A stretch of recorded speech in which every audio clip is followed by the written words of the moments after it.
kompensasi. Sekarang ni zaman orang buat kerja 2-3 kerja kan.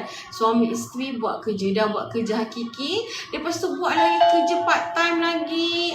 Wife pun bekerja, dah berkerjaya, buat lagi kerja part time pun okey. Yang ini kita boleh minum sebagai minuman tambahan. Yang ini adalah minuman tradisional ya.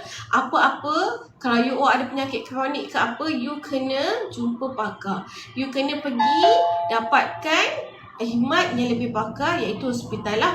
Yang ini adalah minuman jus tradisional untuk kesejahteraan, kebahagiaan, keharmonian rumah tangga anda.